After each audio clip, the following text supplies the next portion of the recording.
नमस्कार। आप सुन रहे हैं मनु भंडारी की लिखी कहानी स्त्री सुबोधनी। प्यारी बहनों, ना तो मैं कोई विचारक हूँ, ना प्रचारक, ना लेखक, ना शिक्षक। मैं तो बड़ी मामूली सी नौकरी पेशा घरेलू औरत हूँ जो अपनी उम्र के 42 साल पार कर चुकी हूँ।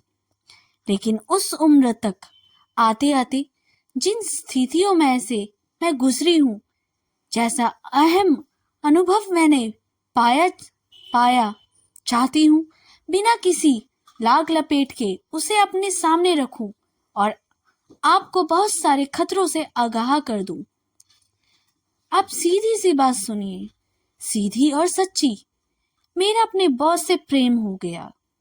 वाह, आपके चेहरे पर तो चमक आ गई। आप भी क्या करें, प्रेम कमबख्त है ही ऐसी चीज, चाहे कितनी भी पुरानी और घिसी पिटी क्यों ना हो जाए, एक बार तो दिल फड़क ही उठता है, चेहरे चमचमाने ही लगते हैं। खैर, तो यह आप कोई अनहोनी बात थी। डॉक्टर का नसों से, प्रोफेसरों का अपने छात्रों से, अफसरों का अपने स्टेनो से, सेक्रेटरी से प्रेम हो जाने का हमारे यहाँ आम रिवाज है। यह बात बिल्कुल अलग है कि उनकी ओर से प्रेम कम और शगल ज्यादा लगता है। शिंदे नए नए तबादला होकर अपने विभाग में आए हैं, बेहद खुश मिजाज और खूबसूरत, आंखों में ऐसी गहराई, किसी से देख लें वह गोते ही लगाता रह जाए। बड़ा शेयाराना अंदाज था उनका और जल्दी ही मालूम पड़ गया था कि वे कविताएं भी लिखते हैं। पत्र पत्रिकाओं में वे धड़ाधड़ छपती भी रहती हैं और इस क्षेत्र में उनका अच्छा खासा नाम है। आयकर विभाग के अफसरों और कविताएं हैं, है ना कुछ बेमेल सी बातें, पर यह उनके जीवन की हकीकत थी। मैं स्थितियों और उम्र के उस दौर से गुजर रही थी जब लड़कियों से प्रेम के लिए विशेष प्रकार का लप लप भाव होता था। बूढ़ी माँ तीनों छोटे भाई बहनों को लेकर गांव में रहती थी और मैं इस महानगरी में कामकाजी महिलाओं के लिए एक होटल में। न घर का कोई अंकुश था, न इस बात की संभावना कि कहीं मेरा ठौर ठिकाना लगा दे। आखिरकार मैंने अपनी नाक और आंखों को कुछ अधिक सजग और तेज कर लिया। बस ऐसा करते ही मुझे हर नौजवान की नजरों में अपने लिए विशेष संकेत दिखने लगे और उनकी बातों में विशेष अर्थ और आमंत्रण की गंध आने लगी। तभी भिड़ गया शिंदे। उसके तो संकेत भी बहुत साफ थे, निमंत्रण भी बहुत खुला लगा। किस्मत कितने 56 पकवानों से भरी थाली मुझ भुक्कड़ के आगे परोस कर रख दी है। सो मैंने ना उसका आगे या पीछे जाने की कोशिश की और ना अपना आगा और पीछे सोचने की। बस आंखें मूंदी और प्रेम की डगर में चल पड़ी। हर प्रेम की शुरुआत करीब करीब एक सी होती है। प्रेमियों को सारी बातें चाहे जितनी रोमांचकारी और गुदगुदाने वाली लगी, देखने सुनने वालों की बड़ी उपजाऊ और सपाट लगने लगती है। शामें हमारी किसी रेस्तरां के नीम अंधेरे कोने में बीतती तो कभी झाग की चिरकुट के बीच, कभी हम आपस में उंगलियां उलझाते रहते तो कभी वह मेरी लटों से खिलवाड़ करता रहता। एक बार उसे कविता में मेरे बालों की उपमा बदली दे दी। बस फिर क्या था, मैं जब जब गोते में रखे उसके सर पर झुककर बदली छितरा देती और उसे उचक कर, यह क्या, आपकी आंखों में तो अविश्वास उभर आया। मैं समझ गई कि एक सीनियर अधिकारी और ऐसी छिछोरी फिल्मी हरकतें। पर सच मानिए, जब मैं भी दावे के साथ कह सकती हूँ कि यहाँ के हर पुरुष के भीतर एक ऐसा ही फिल्मी हीरो आसान मारे बैठा है और जब तक वह पूरी तरह तृप्त ना हो जाए मरता नहीं। उम्र के किसी भी दौर पर, उस समय चाहे वह 6 बच्चों का बाप ही क्यों ना हो, जरा सा मौका मिलते ही भड़बड़ाकर जाग उठता है और पूरी तरह अपनी गिरफ्त में जकड़ लेता है। फिर तो बड़ी बड़ी तोपें तक ऐसी बचकाना और बेवकूफाना हरकतें लगती थी कि बस तौबा, ना कोई शर्म ना कोई लिहाज। आजकल की लड़कियों में उस राज को अच्छी तरह समझ लिया, पर मैं उन बहनों को सावधान करना चाहती हूँ जो शादी से पहले ही उस हीरो के चुंगल में आकर अपने को चौपट कर लेती है। हाँ, तो मैं पूरी तरह शिंदे में हो गई, पर तभी एक भयंकर झटका लगा, बल्कि कहूँ कि जो लगा उसकी सर झटका बहुत शब्द हल्का ही है। मालूम पड़ा कि शिंदे की एक अदद बीवी है जो पहली बार पुत्रवती बनकर 5 महीने बाद अपने मैके में लेटी है। यानी कि अदद बीवी और एक अदद बच्चा। मुझे तो सारी दुनिया ही लड़खड़ाती नजर आने लगा मैं बहुत बड़ा धोखा खा गई हूँ। मेरे भीतर गुस्सा पूरी तरह बलबलाने लगा। बीवी बच्चे के रहते मेरी और प्रेम का हाथ बढ़ाने का मतलब? मैंने जब भी उसे घर और घर वालों के बारे में पूछा, मैं 3-4 शेर दोहराता दिया करता था, जिनका शाब्दिक अर्थ होता था, मेरा ना कोई घर है, ना दर, ना कोई अपना, ना कोई पराया। इस जमीन और आसमान के बीच में अकेला हूँ, बिल्कुल अकेला। पर मेरे लिए इन शेरों का सीधा साधा अर्थ था हरी झंडी, लाइन क्लियर।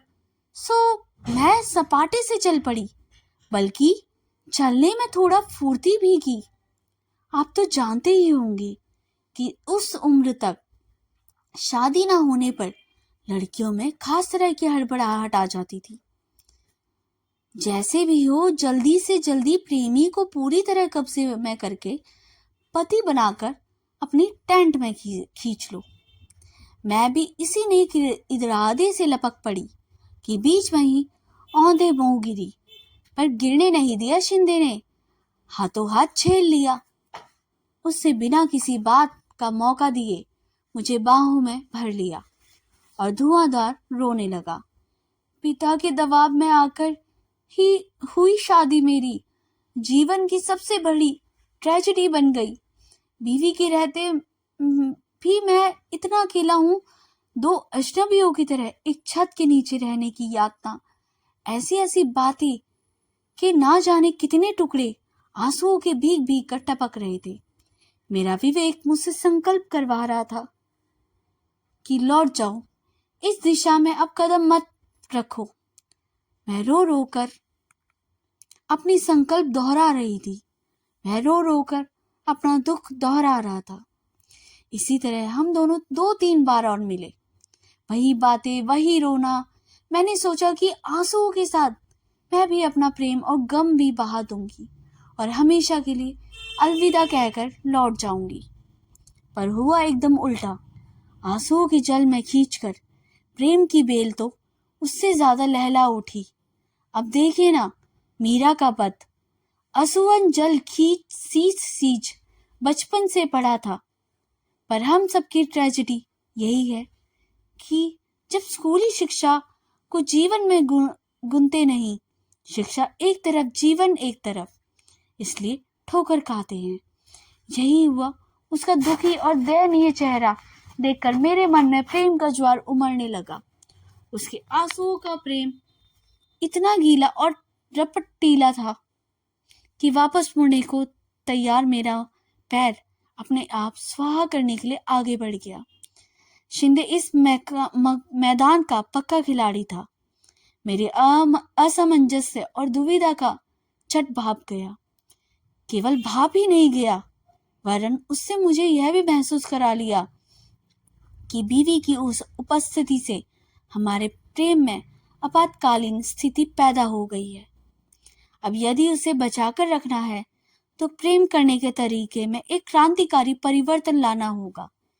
बिना उसके मामला चलने वाला नजर नहीं आ रहा था। रेस्तरां और बाग बगीचों के बीच यह परिवर्तन आ नहीं सकता था। इसलिए बड़ी शिद्दत के साथ एक कमरे में तलब महसूस होने लगी। 3-4 कमरा मुलाकातों में ही मैंने समझ लिया कि इन मुलाकातों के कारण उसके भीतर किसी तरह अपराध बोध या कुछ गलत करने का भाव लेश मात्र भी नहीं था। वह काफी तृप्त और छका हुआ लगता था। मुझे समझते देर नहीं लगी कि शरीर के स्तर पर भी मैंने अपने को उसके लिए अनिवार्य बना लिया। मुझे पक्का विश्वास हो गया कि मेरा यह समर्पण तो रूप के इक्के की तरह कारगर सिद्ध होगा और बाजी मेरे हाथ। निश्चय ही इन मुलाकातों ने मेरे प्रेम को बड़ी मौजूद बेसाखियां थमा दी और बड़े लड़खड़ाते कदम फिर जम गए। वह मेरे साथ भविष्य की योजनाएं बनाता, पर उन्हें अमल में लाए तब तक के लिए मौन समझौता हम दोनों के बीच हो गया। अपना शरीर, अपनी भावनाएं उसने मेरे जिस्म कर दी और घर, बच्चा, बूढ़ा बाप, सारी पारिवारिक खिचखिचाव बीवी के जिम्मे। इस विभाजन में मैं कुछ समय के लिए परम प्रसन्न। यूं भी उस उम्र में आदमी को सबसे ज्यादा भरोसा अपने शरीर पर होता है। शरीर पा लिया, समझो दुनिया जहान हथिया लिया। ऊपर से मुझे वह कभी बातों से तो कभी कविताओं से समझाता रहता कि मन और शरीर की पवित्र भूमि ही असली प्रेम पनपता है। घर की चार दीवारों के बीच निरंतर होने वाली खिचखिचाव में वह मारता ही है। मैं समझती रही कि वह अपने आप को बहुत पुख्ता जमीन में महसूस करती, फिर बातें ही ऐसे ही करता कि संदेह की कोई गुंजाइश नहीं छोड़ता। मुझे पूरा विश्वास था कि एक दिन वह खूंटे से उखड़कर मेरी गिरफ्त में आ जाएगा। बीवी की याद, बात से ही शिंदे अपना चेहरा एकदम मायूस बना लेता और बिना कहे ही मेरे दिमाग में यह बिठाने की कोशिश करता कि बीवी बनते ही औरत बहुत उबाऊ और त्रासदायक बन जाती है, कि रिश्ते में बनते ही प्रेम नीरस और बेजान हो जाता है, कि सच्चे प्रेमियों को तो हमेशा मुक्त ही रहना चाहिए। बीवी बनने के लिए ललक तब तक मेरे भीतर जोर मारती थी। सच बात है कि मुझे घर भी चाहिए था, पति भी और बच्चे भी, पर उसे तो जैसे बीवी के नाम से चिढ़ हो गई थी। कभी कभी तो वह अपनी बीवी के कर्कश स्वभाव और तुनक मिजाजी की बात करते करते रो पड़ता था। तब मैं लपक कर उसकी बाहों में पड़ती, अपने होठों से उसके आंसू पोंछती और उसे हौसला बांधती कि जल्दी ही हम कुछ ऐसा करेंगे कि वह इस दुख से मुक्त हो, कि मैं उसे एक सही सुखद जिंदगी दूंगी। यह आश्वासन उसके लिए कम और मेरे लिए ज्यादा होता था।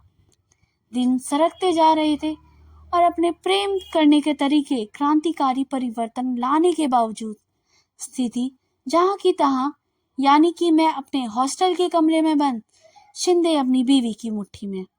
आज सोचती हूँ तो अपने पर सौ सौ धिक्कार के साथ आश्चर्य भी होता है कि कैसे मेरी बुद्धि पर ऐसा मोटा पर्दा पड़ गया कि यह भी सोच नहीं सकी कि उसकी बीवी भी आखिरकार मेरी ही तरह एक स्त्री है, अपने पति के छलावे और मक्कारी की शिकार।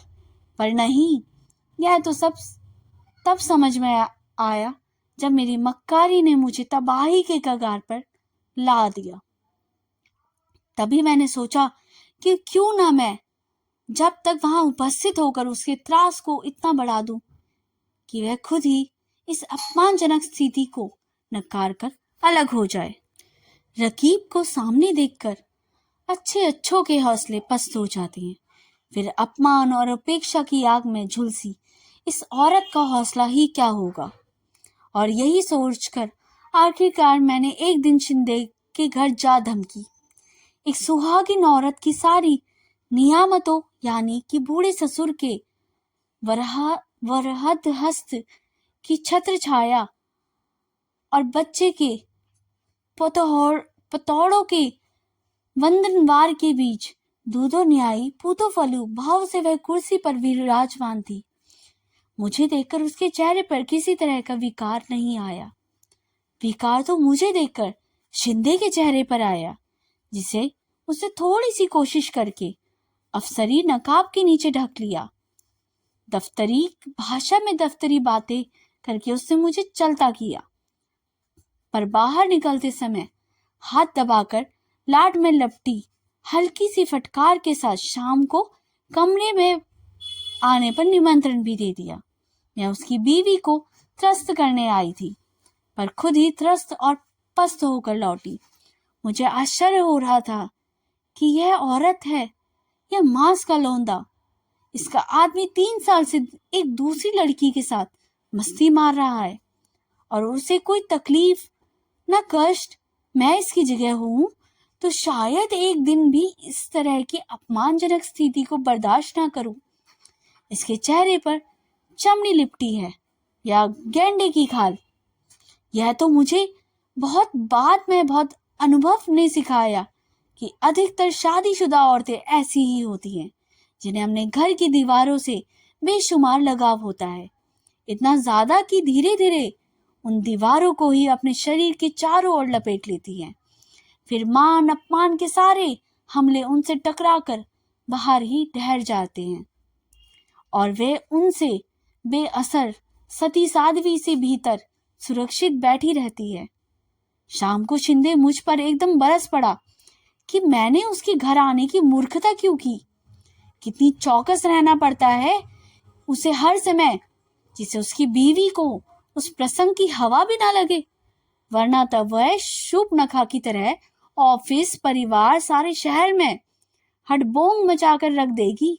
मौका लगा तो मेरा झोंटा पकड़कर सड़क पर जूते लगवाएगी और बड़ी चालाकी से उसे मेरे मन में और अपनी पत्नी के लिए, जिसे वह अक्सर कोतवाल कहता रहता था, ढेर सारी नफरत और आक्रोश भर दिया। साथ ही जल्दीबाजी करने की अपनी नादानी भरी मूर्खता पर मुझे बेहद शर्मिंदा भी कर दिया।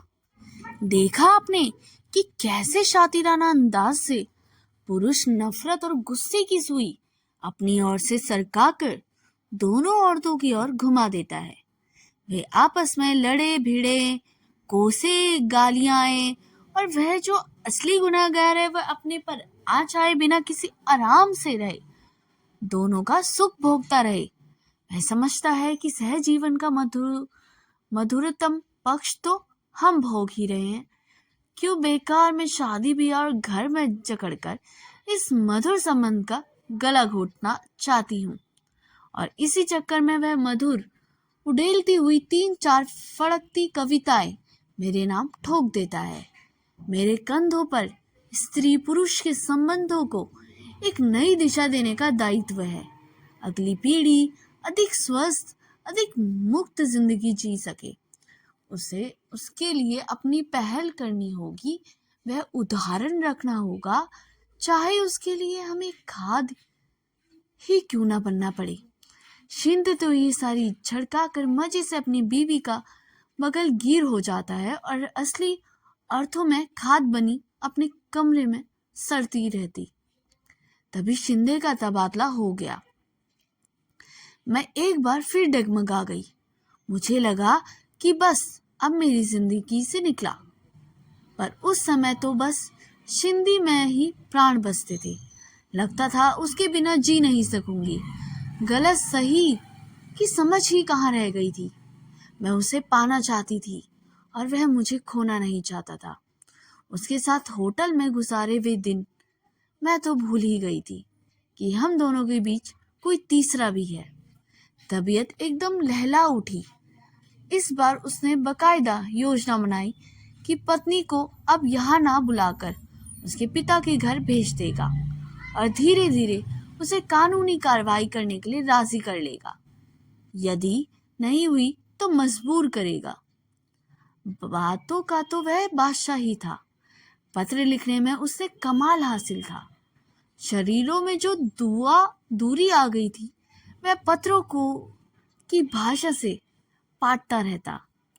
पत्रों में मुझे वह दिव्य प्रेम का दर्शन समझाता। मेरे जन्मदिन पर अपने इस दिव्य प्रेम को डुबोकर उसने एक खूबसूरती सा तोहफा मेरे लिए भेजा। कभी वह चांदनी रात के गीत लिखकर भेजता तो कभी साथ बिताए मधुर क्षणों की याद को ताज़ा कराने वाली कविताएं लिखता। उसकी आंखों में सचमुच के आंसू भरकर कहा कि मैं ही शिंदे का प्राण हूँ, शिंदे की प्रेरणा हूँ। घर परिवार के अतिरिक्त शिंदे का जो कुछ भी है, और वही तो असली शिंदे है। वह उससे मुझे पूरी तरह सौंप रखा था और तुरंत उसने अपनी बातों का प्रमाण पेश कर दिया। मुझे समर्पित किया हुआ अपना नया कविता संग्रह हाथ से लिखा हुआ था प्राण को। उसे प्रेरणा और प्राण बनने का हर्ष यह हुआ कि वह तो दिन दुना रात चौगुना फलता फूलता रहा। धन, यश, सफलता, मान सम्मान सभी का मालिक, और मैं भीतर ही भीतर झुलसकर काठ का कुंदा हो गई। सब और से मरी, मुरझाई, टूटी और पस्त मैं समझ गई कि मैं बुरी तरह ठग गई हूँ। धीरे धीरे उम्र की बढ़ोतरी और ऑफिस और दुनियादारी की निरंतर बढ़ती जिम्मेदारियों के बीच शिंदे की रोमानी जरूरती घटती चली गई। परिणाम यह हुआ कि हमारे बीच चलने वाले पत्रों की संख्या कम और मजमून मौसम के सर्द गर्म होने पर आकर टिक गया। 8 साल तक चलने वाला प्रेम प्रसंग महज एक खिलवाड़ था, जिसकी बाजी बड़ी होशियारी से शिंदे ने बाटी। भ्रमजाल के करते ही नजर साफ हुई तो बाजी में बटे हुए पत्तों का एक नशा रहकर मेरी आंखों में उभरने लगा। तुरूप का इक्का यानी घर उसके पास, तुरूप का बादशाह यानी बच्चा उसके पास, तुरूप की बेगम यानी बीवी और प्रेम करने के लिए प्रेमिका उसके पास, तुरूप का गुलाम यानी नौकर चाकर गांडी बेला उसके पास। लब्बो लुबाब यह कि तुरूप के सारे पत्ते उसके पास, और मुझे मिले उसके दिए हुए छक्के पंचे यानी टोटके की तरह पुड़िया में बंधे दार्शनिक लफ्फाजी में लिपटी हवाई प्यार के चंद जुल्मे। इन टटपुटियां पत्तों के सहारे मैं ज्यादा से ज्यादा इतना ही कर सकती थी कि जिंदगी भर उसकी पूंछ पकड़े रहती और उसे ही अपनी उपलब्धि समझकर संतोष करती। मन बहुत घबराता तो उसकी पूंछ से हवा करके अपने साथ मधुर क्षणों की जमी समय की धूल उड़ाकर कुछ समय के लिए अपना खालीपन भर लेती। निहायत हवाई बातें पल्ले से बांधे बांधे मैंने अपनी जिंदगी में बर्बादी के कगार पर ला पटका था।